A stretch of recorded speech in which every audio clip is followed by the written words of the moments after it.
Hello friends, welcome to my channel. Rita Chatterjee Elena beauty salon inspire tips and টিপসের তরফ থেকে আপনাদের স্বাগত জানাচ্ছি।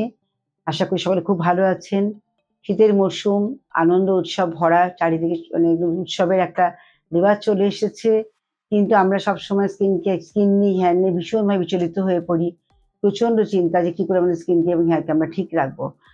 তবে একটা কথা কি, যখন আমাদের শীতকালটা পড়ে, হঠাৎ করে শীতকাল পড়ে যাওয়া মানে আমাদের কাছে একটা ভীষণ মানে স্কিন নিয়ে এবং হেয়ার নিয়ে খুব ইরিটেট হয়ে যাই আমরা।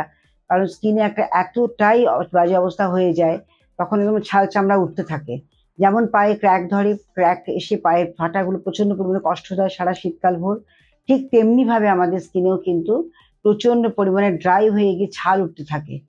এত বেশি ছাল উঠতে থাকে, ভীষণভাবে ড্রাই, একদম মানে ইচিং শুরু হয়ে যায়, সেখানে কন্ট্রোল করা খুব কষ্টকর হয়ে যায়। কিন্তু এখানে আমাদের সব থেকে বেস্ট সাজেশন হচ্ছে আমার মনে হয় শীতকালে, শীতকাল আসার আগে রুটিনটাকে ফলো করা। যদি আমরা আগে থেকে রুটিনটাকে ফলো করি তাহলে কিন্তু শীতকালে এই কষ্টটা পেতে হয় না। অলরেডি পিএইচ ব্যালেন্স থাকে আমাদের স্কিনে, তখন স্কিনটা ড্যামেজ হতে গেলেও খানিকটা হলেও রক্ষা পেয়ে যায়। সেই জন্য এখন যেটা হয়ে গেছে বা হয়ে যাদের এরকম ধরনের সমস্যা ভুগছেন আপনারা, তাদের জন্য বলছি, তারা কিন্তু ইমিডিয়েট কিন্তু আপনারা স্কিন কেয়ার করুন, স্কিনকে যত্ন করুন, স্কিনকে খুব ভালো করে হেলদি রাখার চেষ্টা করুন, স্কিনকে ডিপ ময়শ্চারাইজিং করুন, সপ্তাহে অন্তত ২ দিন করে এক্সফোলিয়েট করুন, মানে স্ক্রাবিং করুন। স্ক্রাবটা ভীষণ দরকারি এই সময়টা। কেন বলছি? ডেড স্কিন জমে, স্কিনের ছাল উঠতে থাকে সমানে। সেজন্য সেই মরার চামড়াগুলো যখন উঠে যাবে, তখন আমরা চোখে দেখতে পাই না এরকমও ডেড স্কিন আমাদের স্কিনে জমে থাকে, হয়তো উপর থেকে বুঝতেই পারছি না। আর যখন আমরা এক্সফোলিয়েশন লাগাবো, স্ক্রাবটাকে লাগাবো, স্ক্রাবিং করতে করতে দেখতে পাওয়া যায় যে কত মানে স্কিন আমাদের মানে উঠছে। তো এটা আপনাদের সবথেকে করতে হবে কি, প্রতি সপ্তাহে অন্তত ২ দিন করে আপনাদের করতে হবে এটা। মানে ডেফিনিটলি আপনারা মুসুর ডাল আর আতপ চাল আর তার সঙ্গে বেসন, আতপ চাল আর মুসুর ডাল এই দুটোকে খুব ভালো করে মিক্স করে, মুসুর ডাল দুর্দান্ত কাজ করে এক্সফোলিয়েশনের জন্য। যদি বডি স্কেলিং করতে চান বা পরিষ্কার করতে চান বা ডেড স্কিন তুলতে চান, সবথেকে বেস্ট হচ্ছে মুসুর ডাল। মুসুর ডাল আগের দিন রাত্রিবেলা ভিজিয়ে রাখবেন, সকালবেলা ভালো করে পেস্ট করবেন। আতপ চালও তাই গুঁড়ো করে ওর সঙ্গে মিশিয়ে নেবেন, ১ চামচ পাউডার ফর্মে থাকুক, কোনো অসুবিধা নেই। আর তার সঙ্গে অবশ্যই মানে মুসুর ডাল আর আতপ চালের সঙ্গে আমি বলবো সবসময় একটু যদি বেসন নিতে পারেন। বেসন আমাদের ট্যান সরাতে সাহায্য করে, বেসন আমাদের এক্সেসিভ ময়লাগুলোকে কাটাতে সাহায্য করে। এই ৩ টে একসঙ্গে মিক্স করলে পরে একটা ভালো পেস্ট ফর্মে তৈরি হবে। তার মধ্যে ডেফিনিটলি বলবো যে বেশি করে একটু মানে যেকোনো গোলাপ ফুল হোক বা জবা ফুল হোক, এই দুটো ফুলের পাপড়ি যদি আপনারা ভিজিয়ে সেই জলটাকে দিয়ে পেস্টটাকে তৈরি করেন, তা দুর্দান্ত কাজ করবে। বা জবা ফুল ভিজিয়ে রাখলেন, ১ চামচ ১ চামচ করে ৩ চামচ আপনার পাউডারটা নিলেন, একটা বড় পাত্রের মধ্যে নেবেন। আর তার মধ্যে গোলাপের পাপড়ি কেটে ভিজিয়ে রেখে দেবেন, সেই জলটা দিয়ে ভালো করে গুলবেন। গুলে তারপরে তার মধ্যে মধু দেবেন, ১ চামচ মধু দেবেন, দিয়ে ওটাকে মিক্স করে পুরো বডিতে যেখানে যেখানে আপনার এক্সফোলিয়েশন করা দরকার সেই জায়গাগুলোতে অবশ্যই লাগাবেন। লাগালে দেখবেন আস্তে আস্তে ডেড স্কিনগুলো উঠে যাচ্ছে।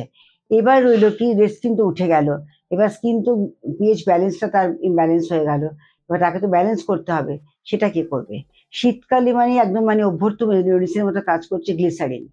গ্লিসারিন এমনই একটি জিনিস যেটা কিন্তু প্রত্যেকটা ব্যাপারে কাজে হেল্প করছে। যদি আমাদের বডিতে এরকম ধরনের স্কেলিং হয়, ড্রাই হয়, ফ্লেকি হয়ে যায়, মানে ছাল উঠতে থাকে, তখন কিন্তু আমরা যদি গ্লিসারিন কিছু না প্লেন জলের সঙ্গে মিশিয়েও লাগাই, দেন অ্যান্ড দেন তার পিএইচ ব্যালেন্সটাকে ঠিক করে দেয় গ্লিসারিন। এতটা উপকার দেয় গ্লিসারিন। আমরা হেয়ারে ইউজ করতে পারি, গ্লিসারিন আমরা স্কিনে ইউজ করতে পারি। বোথ স্কিন এবং হেয়ারে লাগালে পরে দুটোতেই কিন্তু আমাদের পিএইচ ব্যালেন্সটাকে কন্ট্রোল করবে কে? গ্লিসারিন। গ্লিসারিন কি করবেন আপনারা? গ্লিসারিন নেবেন, তার সঙ্গে গোলাপ জল মিশিয়ে লাগাতে পারেন, বা গ্লিসারিনের সঙ্গে অ্যালোভেরা জেল মিক্স করে লাগাতে পারেন, তাতেও খুব ভালো কাজ করবে ময়শ্চারাইজিং হিসেবে। স্কিনকে হাইড্রেট না রাখলে কিন্তু স্কিনের সমস্যা কোনোদিনও মিটবে না। প্রথম আপনার স্কিনকে ক্লিন করছেন, ডেড স্কিন রিমুভ করছেন, সঙ্গে সঙ্গে স্কিনকে হাইড্রেট করছেন, পিএইচ ব্যালেন্সটাকে ঠিক রাখছেন। সেটা কিন্তু গ্লিসারিন দিয়ে দারুণ কাজ করবে। খুব বেশি এক্সপেন্সিভ নয়, বাট দুর্দান্ত কাজ করে। যখন আমরা শীতকালে একটা অভ্যেস থাকে, ঠোঁট আমাদের ফেটে যাচ্ছে, সেই ঠোঁটে যখন আমরা ছালগুলোকে তুলতে থাকি তখন ভীষণ কষ্টকর হয়ে যায়, ব্লাড বেরোতে থাকে। সেখানে আমরা একটা হ্যাবিট, মানুষের ভীষণ বাজে অভ্যেস, ঠোঁটে আমরা জিভ ভীষণ লাগাতে শুরু করি। যখন ড্রাই হচ্ছে জিভ দিয়ে হয়ে যাচ্ছি, এটা আরো ড্রাই করছে। আর বডি যেহেতু ডিহাইড্রেটেড হয়ে যাচ্ছে, ভেতর থেকে জলের একটা তেষ্টা থাকছে, জল খাচ্ছে না ঠিক পর্যাপ্ত পরিমাণে, এতে কি হচ্ছে, বডিতে ডিহাইড্রেশন আসছে। আর সঙ্গে আমাদের কি হয়, আমাদের ঠোঁটগুলো প্রচন্ড পরিমাণে শুকিয়ে যায়। এই সময় কি করতে হবে? এই সময় আমাদের কিন্তু ঠোঁটে গ্লিসারিন দিয়ে খুব ভালো করে ম্যাসাজ করতে হবে। একটু নারকোল তেল আর তার সঙ্গে গ্লিসারিন মিক্স করে খুব ভালো করে ঠোঁটটা লাগিয়ে রেখে 5 মিনিটের মতো রেখে দেবেন। তারপর আস্তে আস্তে আস্তে আস্তে এইভাবে মাসাজ করবেন ঠোঁটের ওপরটাতে। দেখবেন ঠোঁট আপনার পিঙ্কিশ থাকবে, ঠোঁটে ময়শ্চারাইজিং পাবে, ঠোঁটের ওই ক্র্যাক ব্যাপারটা একদম চলে যাবে। ক্র্যাক লিপসে কিন্তু লিপসে লিপস্টিক লাগান সেটা ভীষণ অড দেখতে লাগে। সেই জন্য ঠিক সেরকম ভাবে আমরা বডিতেও কিন্তু গ্লিসারিন ইউজ করতে পারি, ঠোঁটেও ইউজ করতে পারি। গ্লিসারিন লাগালেই ঠোঁটে 1 রাতের মধ্যে আপনার ঠোঁট কিন্তু নরমালাইজ হয়ে যাবে। এটা খুব ভালো কাজ করে। এবং সেইভাবে কিন্তু আমরা এই গ্লিসারিনটাকে আমরা যেমন ফাটার যে পা ফেটে যাচ্ছে, ফুল বডিতে কিভাবে কেয়ার করতে হয় সেটাই আমার বলার বক্তব্য। যখন আমাদের পা ফেটে যায় তখন পায়ে এরকম ক্র্যাক হয়ে রক্ত বেরিয়ে যায়, প্রচন্ড কষ্ট দেয়, জুতো পরতে পারা যায় না, খুব অসুবিধা হয়। শীতকালে গরম জলে হালকা একটু গরম জলের মধ্যে একটু নরমাল সল্ট দিয়ে একটু ভিজিয়ে রেখে দেবেন। তারপরে একটু হালকা ব্রাশ দিয়ে, বেশি মানে হার্ড ব্রাশ দেবেন না, সফট, দরকার হয় দাঁত মাজা ব্রাশ দিয়ে পরিষ্কার করলেও করা যায়, বা পেডিকিউর ম্যানিকিউরের যে ব্রাশগুলো থাকে হালকা সফট ব্রাশ, সেটা দিয়ে ক্লিন করলেন, করে নিয়ে গ্লিসারিনের সঙ্গে একটু অ্যালোভেরা জেল মিক্স করে খুব ভালো করে মাসাজ করে সারা রাত রেখে দিলেন। একটু যদি কটন মোজা পরে থাকেন তো আরো ভালো কাজ হবে।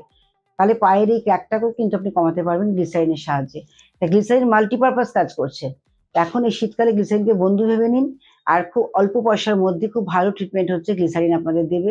ড্রাই স্কিনের জন্য, ক্র্যাক স্কিনের জন্য, ফ্লেকি স্কিনের জন্য গ্লিসারিন অনবদ্য। তো গ্লিসারিন নিয়ে আজকের থেকে আমার মনে হয় প্রত্যেকে যাদের আরো সমস্যা রয়েছে বা এখনো মেটেনি, শীতকাল তো প্রচুর ঠান্ডা পড়েছে একসময়, কয়েকটা দিন তখন আমরা উপভোগ করেছি এবং ক্লাউডি ওয়েদার ছিল তখন। সেই সময়টা কিন্তু অনেকেই কষ্ট পেয়েছেন এইসবে, ঠোঁট ফাটা, পা ফাটা, বডিতে একটা এরকম ফ্লেক্স উঠে যাওয়া, ছাল তোলা, এগুলো কিন্তু আমরা পেয়েছি। তো সেগুলোর জন্য আমাদের কিন্তু অবশ্যই করা উচিত। আর ফেসে আপনারা গ্লিসারিন মাসাজ করবেন। কিভাবে করবেন? দুধ নেবেন, নর্মাল দুধ নেবেন, তার সঙ্গে গ্লিসারিন মিক্স করবেন, করে কটন বল দিয়ে ক্লিন করবেন, স্কিনটা পরিষ্কার হবে। তারপরে আবার কি করবেন, গ্লিসারিন নিয়ে অ্যালোভেরা জেল দিয়ে মিক্স করে সেটাকে ভালো করে মাসাজ করে বসিয়ে দেবেন। এই দুটো করুন। যখন ঘরোয়া উপায় যখন বলছেন, সবথেকে বেস্ট হচ্ছে এখন ময়েশ্চারাইজিং করার জন্য গ্লিসারিন এবং দুধ দিয়ে ক্লিন করা, আর গ্লিসারিন আর অ্যালোভেরা জেল দিয়ে ময়েশ্চারাইজিং করা। এই দুটো কন্টিনিউ করুন, দেখবেন আপনাদের স্কিন ভালো থাকবে। গ্লিসারিনকে ব্যবহার করতে শিখুন। আমরা জানতাম না, আগে আমরা জাস্ট গ্লিসারিনটা ইউজ করতাম শীতকালে হয়তো একটু জলের সঙ্গে মিশিয়ে, কখনো কখনো হাতে একটু মেখে নিলাম, ব্যাস হয়ে গেল। এটা আপনার যে কোনো জায়গায় যেখানে অসুবিধা মনে হচ্ছে, অনেক সময় হয় পা গুলোতে যেগুলো ঢাকা থাকে, আমরা গরম জামা কাপড় প্রচুর পরি এই সময়তে, তাতে কি হয় তেলটা ময়শ্চারটা যখন চলে যায় বডি থেকে, তখন আমাদের গরম গরম জামা কাপড় শুষিয়ে নেয় জিনিসটা, তখন আমাদের গা কিন্তু চুলকোতে থাকে, চুলকে চুলকে একটু ব্লাড বেরিয়ে যাচ্ছে, চুলকে চুলকে অনেক সময় ঘা হয়ে যাচ্ছে, এক্সিমা হয়ে যাচ্ছে। সেই জায়গা থেকে রক্ষা করার জন্য তখন আপনারা ড্রেস চেঞ্জ করে ঘুমোতে যাবেন রাত্রিবেলা, ডেফিনেটলি আমি বলবো পাটাকে সেই জায়গাটা ভালো করে জল দিয়ে মুছে নিয়ে এবারে গ্লিসারিন আপনারা জলের সঙ্গে, গোলাপ জলের সঙ্গে মিক্স করে ভালো করে সেই পাগুলোতে লাগিয়ে নিন, যেখানে জামা কাপড় পরে ড্রাই হয়ে গিয়েছিল। সেটাকে আবার ভিজিয়ে রাখুন, ময়েশ্চারাইজার করুন, তাতে দেখবেন স্কিন খুব ভালো থাকবে। আর এই যে কষ্ট পাওয়াটা, ক্র্যাক হওয়া, রক্ত বেরিয়ে যাওয়া, এর হাত থেকে মুক্তি পাবেন। তো গ্লিসারিন ব্যবহার করুন, সব জায়গাতে ইউজ করতে পারছেন। বিউটি কেয়ার হিসেবে কিন্তু গ্লিসারিনের একটা বিশাল ফাংশন রয়েছে, সেটা কিন্তু ব্যবহার করা জানতে হবে, বুঝতে হবে, তারপরে লাগাতে হবে। আমি এই যে ভিডিওটি করলাম, এর মধ্যে কিন্তু পার্টলি প্রত্যেকটা জায়গাকে আমি টাচ করেছি, পা থেকে, লিপস থেকে, ফেস থেকে, বডি থেকে, প্রত্যেকটি পার্টে কিন্তু আমি গ্লিসারিনের ব্যবহারটা আপনাদের বলেছি। আপনারা ভালো করে শুনবেন, দেখবেন, তারপরে যেখানে যা দরকার রিকোয়ারমেন্ট আছে সেখানে আপনারা ইউজ করুন, উপকৃত হন। এটা আমি চাই। শীতকালে সবাই সুস্থ থাকুন, ভালো থাকুন, জল বেশি করে খাবেন। বারবার একটা কথা বলি, জল হচ্ছে আমাদের জীবন, জল ছাড়া আমরা বাঁচতে পারি না। জল খাওয়াটা আমরা শীতকালে এতটাই কমিয়ে দিই, তার জন্য অনেক কষ্ট হয়, ডাইজেশনে প্রবলেম হয়, রাতে ঘুম হচ্ছে না, হজম হচ্ছে না, খিদে ঠিক মতো পাচ্ছে না, পেট ফেঁপে থাকছে। জলটা আমাদের খাওয়া দরকার, বডি টক্সিন রিলিজ না হলে সুস্থ হওয়া যায় না। তাই বডি টক্সিন রিলিজের জন্য আমাদের পরিমাণ মতো জল সকলের খেতেই হবে, এবং চুমুক দিয়ে খেতে পারলে আরো বেটার। আমি বারবার একটা কথা বলি যে জল কিন্তু খাওয়ার নিয়ম হচ্ছে বসে চুমুক দিয়ে খাওয়া। সেটা করতে পারলে অনেকটাই আপনার কিন্তু শরীরে কার্যকরী হবে। আমার মনে হচ্ছে ভিডিওটি সকলে ভালো লাগবে, কারণ এখানে এমন এমন কিছু টিপস আমি দিয়েছি যেগুলো কিন্তু কাজে লাগার মতো, এবং সুস্থ থাকার জন্য এই শীতকালটাতে এনজয় করার জন্য। আমার মনে হচ্ছে ভিডিওটি ভালো লেগে থাকে, আপনারা অবশ্যই সাবস্ক্রাইব করবেন, শেয়ার করবেন, কমেন্টস করবেন, এগুলো করতে ভুলবেন না।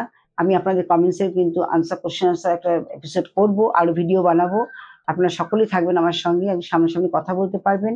আজকের মতো শেষ করতে হচ্ছে, আবার দেখা হচ্ছে আপনাদের সঙ্গে নেক্সট ভিডিওতে। ভালো থাকবেন, সুস্থ থাকবেন। নমস্কার।